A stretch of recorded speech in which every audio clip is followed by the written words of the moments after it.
Hello everyone, I'm going to show you how to set up your Arris router. And before I start, I want to remind you that if my video will help you, please support my work. Half of all donations I send to animal shelters. All details are in the description down below. The first step is turning on the router. Plug the power adapter into the router. Connect one end to an outlet and the other end to the router.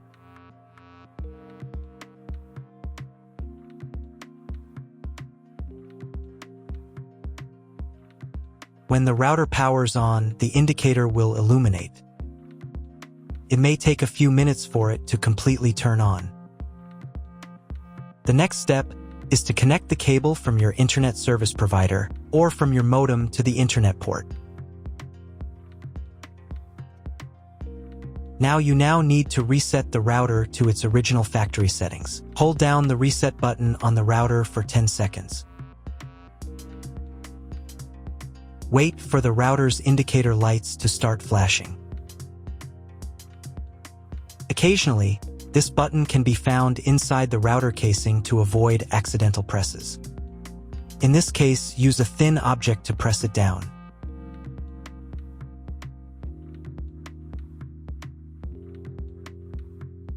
The router will reboot, and all the settings will return to their factory defaults. Plug one end of the Ethernet cable from the router into a LAN port.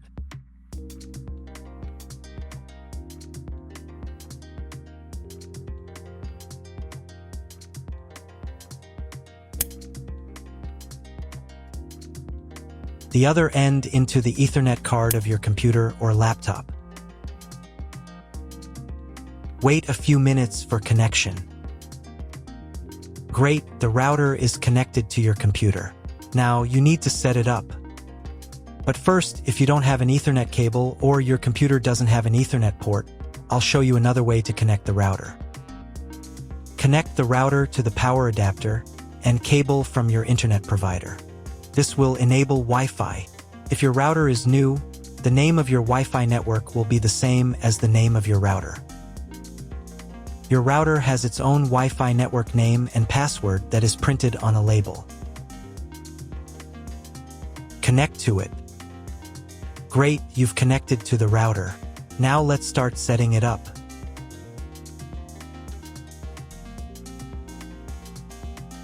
First, open your web browser and visit the URL you see on the screen. Use the URL bar instead of the search bar.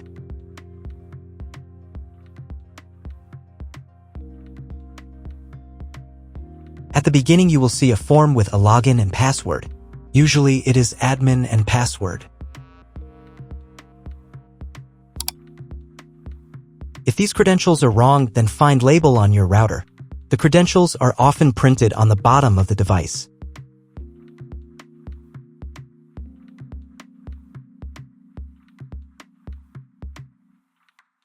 If none of this works, it means that your router has already been configured and someone has changed the login and password. If you can't find out the login credentials, just reset the router to factory settings. And then log into the router's personal cabinet using the standard credentials.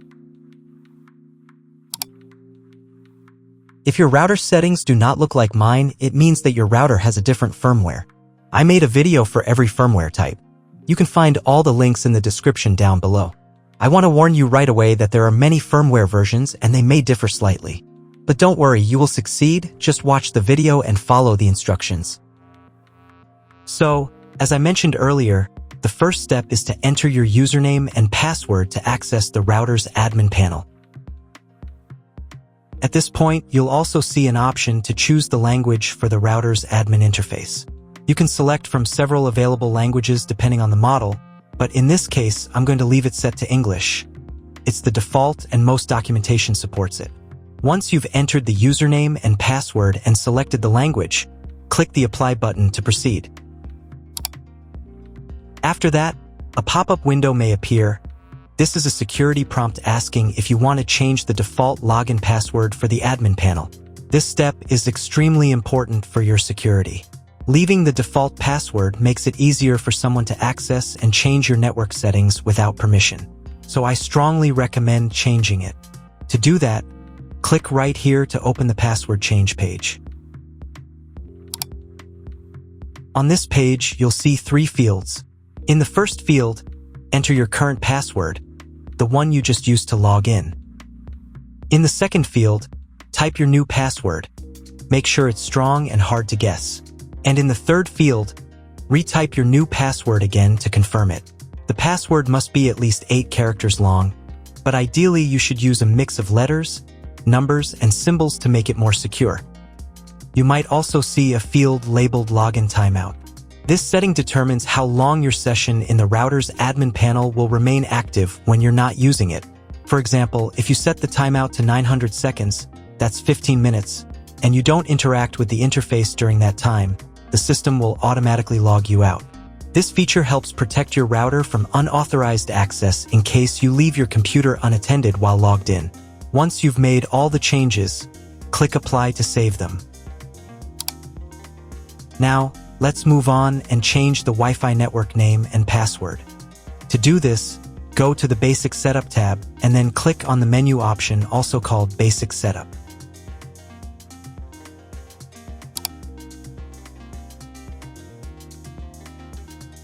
In this section, you'll see a field labeled Wireless Network Name. Here you can enter a custom name for your Wi-Fi network. This is the name that will appear when you search for Wi-Fi networks on your phone, laptop, or other devices. Right below that, there's another field called Wi-Fi Security Key. This is where you'll set the password that protects your wireless network. Just like the admin password, the Wi-Fi password must be at least 8 characters long, and it's best to include a combination of upper and lowercase letters, numbers, and symbols. If your router supports dual-band Wi-Fi, you'll see similar options for the 5 GHz network as well.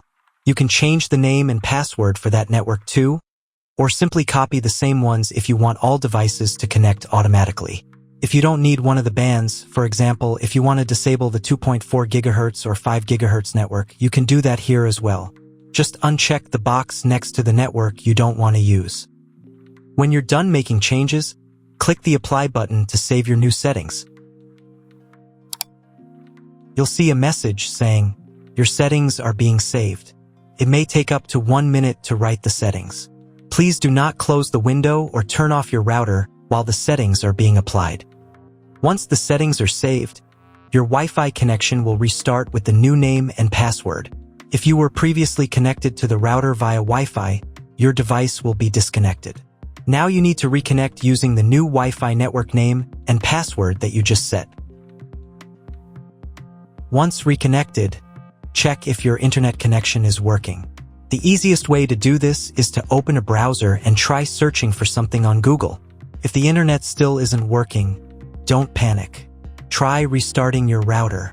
To do this, unplug the power cable from the router, wait for about 10 seconds, and then plug it back in. Now wait a couple of minutes until the router fully powers on. Once the lights stabilize, try Googling something again to check if the connection is active.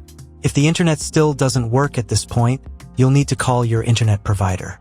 They will give you the exact information about your internet connection type and any additional settings you may need to configure. That's all. If my video was useful, please support my work. I send half of all donations to animal shelters. All the details are in the description below.